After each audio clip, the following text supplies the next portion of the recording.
There is one mistake, just one. And almost every woman makes it at some point. It doesn't happen because you're needy. It happens because you care. And caring is not the problem. The way it gets expressed, that's where everything falls apart. This video is going to show you exactly what that mistake is, and more importantly, why it works against you every time.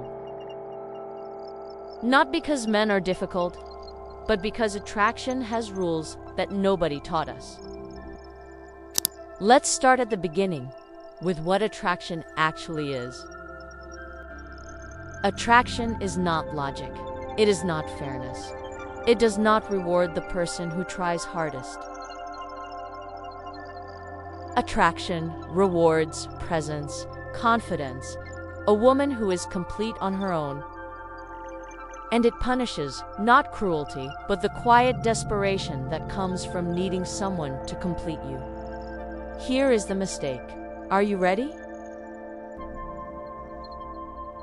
Overavailability, the slow, invisible surrender of your own life for his attention.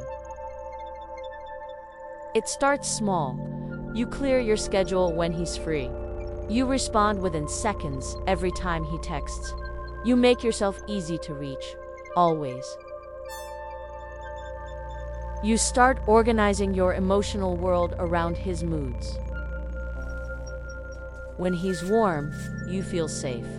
When he's distant, the anxiety begins. And without realizing it, you have handed him the remote control to your inner life. Now, here's why this kills attraction. And it has nothing to do with playing games. The human brain is wired to value what requires effort to obtain. What comes without effort is appreciated in the moment and forgotten shortly after.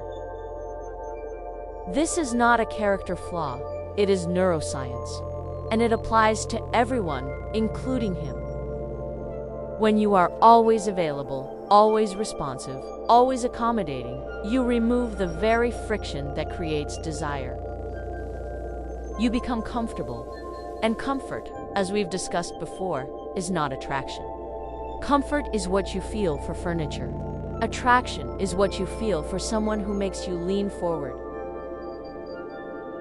Now let's talk about the second layer of this mistake, because it goes deeper than availability. Overavailability is not just about time.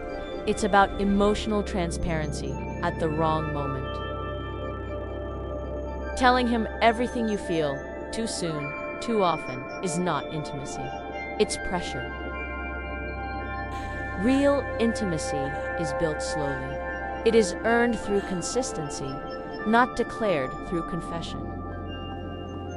When you show all your cards in the first weeks, there is nothing left for him to discover.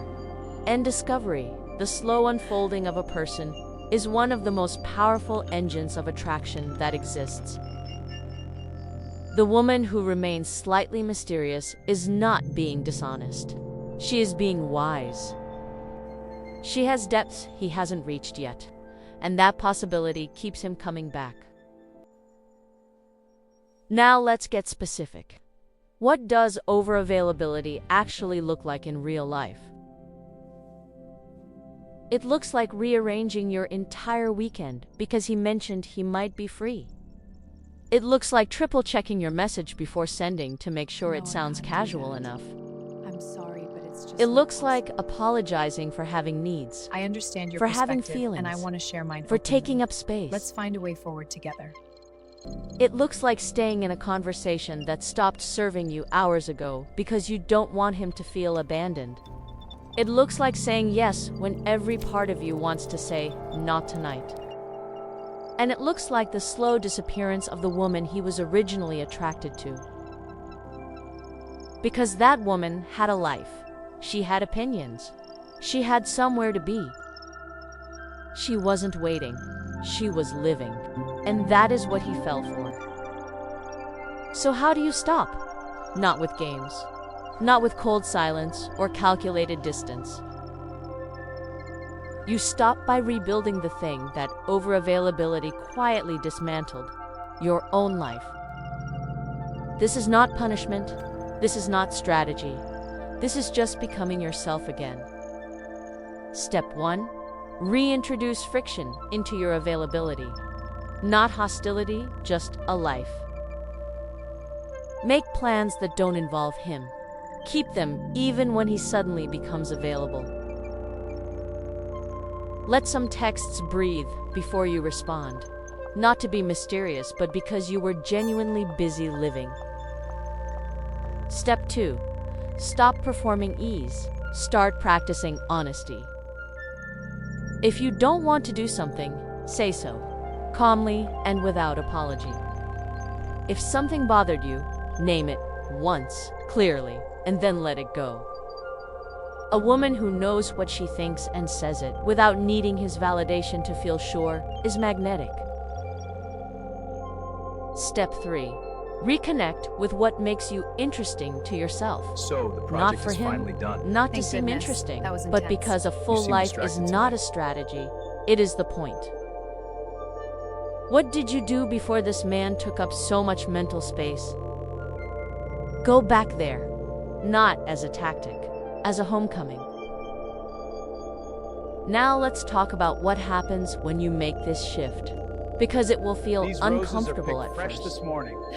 They're absolutely beautiful. Your I do nervous think so. system has been trained to equate his attention with safety. Withdrawing from that pattern triggers anxiety.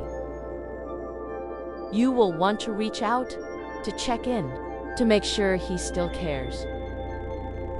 Don't, not yet. Let the silence do what it needs to do. Because something is happening on his end during that silence, something important. He's noticing the shift in your energy, the fact that you're not as reachable as you were. And that noticing activates something in him that constant availability had put to sleep.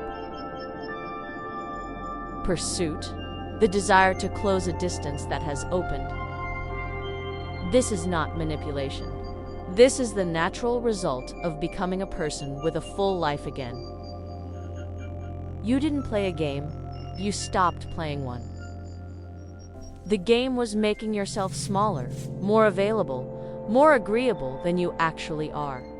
And stopping that, returning to your actual size, is what creates the shift you've been looking for. Now, let's address something important. This only works if it's real.